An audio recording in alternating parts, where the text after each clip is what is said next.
Risk tolerance और risk appetite क्या होता है। जब आप रिस्क मैनेजमेंट प्रोसेस शुरू करते हैं तो रिस्क एपेटाइट और रिस्क टॉलरेंस ये दो ऐसी टर्मिनोलॉजी है जिसको समझना बहुत जरूरी है और इसका बहुत ही सिग्निफिकेंट रोल होता है रिस्क मैनेजमेंट प्रोसेस में और ये आपको शुरू में ही डिफाइन करना पड़ता है।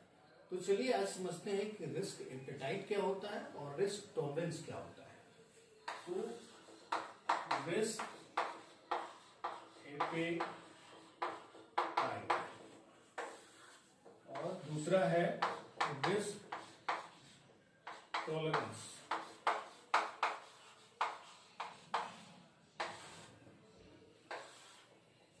रिस्क एपेटाइट क्या है। मान लीजिए आपका एक प्रोजेक्ट है और प्रोजेक्ट की जो टाइमलाइन है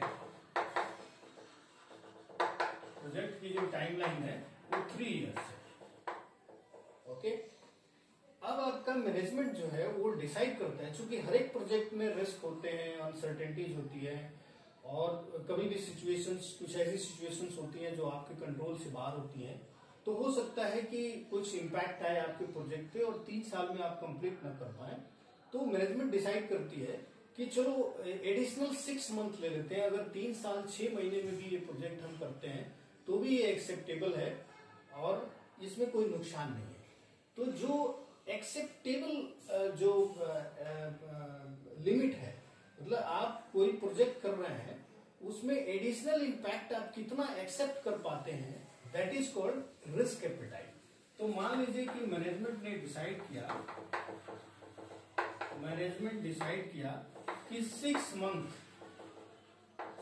मंथ्स एडिशनल टाइम हम लेके चलेंगे। ठीक है, तो ये जो एडिशनल टाइम फ्रेम मैनेजमेंट ने डिसाइड किया यानी एक्सेप्ट किया कि 6 महीना अगर डिले होता है तो दैट इज एक्सेप्टेबल। तो रिस्क एपेटाइट क्या है, acceptable variation to the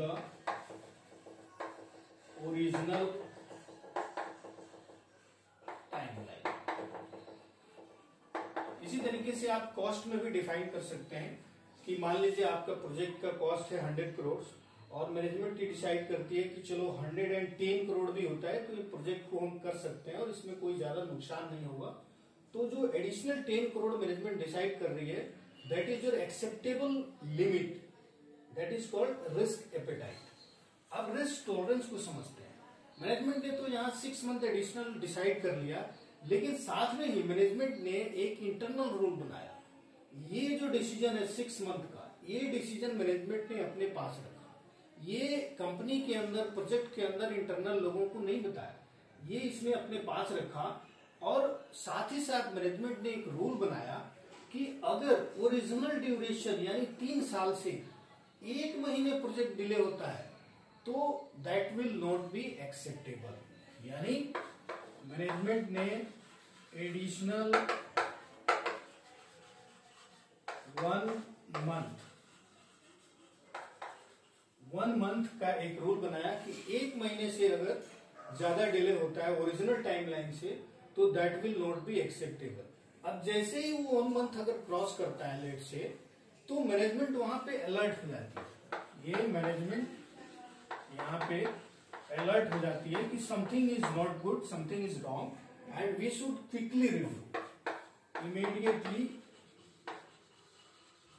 immediately review. और रिव्यू क्या करेगी कि क्या गड़बड़ी हो रही है, व्हाट इज रॉन्ग। तो ये जो एडिशनल 1 मंथ का इसने इंटरनल रूल बनाया है that is the alarming limit. तो दूसरे शब्दों में अगर ये कहें कि risk tolerance is acceptable variation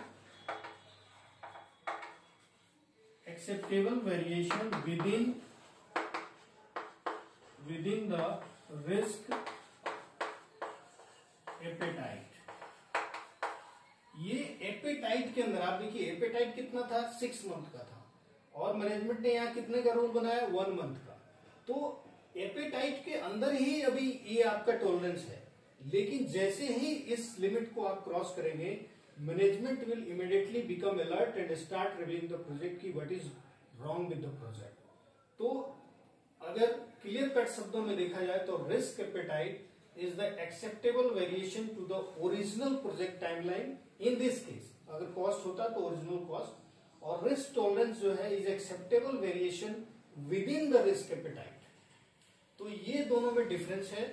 और ये जब भी आप रिस्क मैनेजमेंट प्रोसेस शुरू करते हैं तो बिगिनिंग में ही आपको ये दोनों लिमिट डिफाइन करने पड़ते हैं। हो सकता है ये लिमिट आपको पूरे प्रोजेक्ट ओवरऑल के लिए डिफाइन करना पड़े, और फिर उसके अंदर ईच एंड एवरी रिस्क के लिए भी आपको ये डिफाइन करना पड़ेगा। अदरवाइज आप रिस्क मैनेजमेंट प्रोसेस तो कर रहे हैं, बट हो सकता है कि आप टाइमलाइन को मीट न कर पाए, कॉस्ट को मीट न कर पाए, और बहुत ही ज्यादा वेरिएशन हो जाए, तो फिर आपका प्रोजेक्ट जो है वो मीनिंगलेस हो जाएगा, वो उसमें प्रॉफिट नहीं रहेगी, या वो जिस पर्पस के लिए आप बना रहे हैं वो पर्पस सर्व नहीं हो पाएगा। तो आई होप कि आपने इसको बहुत अच्छे तरीके से समझा है, और बहुत ही सिंप्लीफाइड तरीके से मैंने आपको एक एग्जांपल देके समझाया है।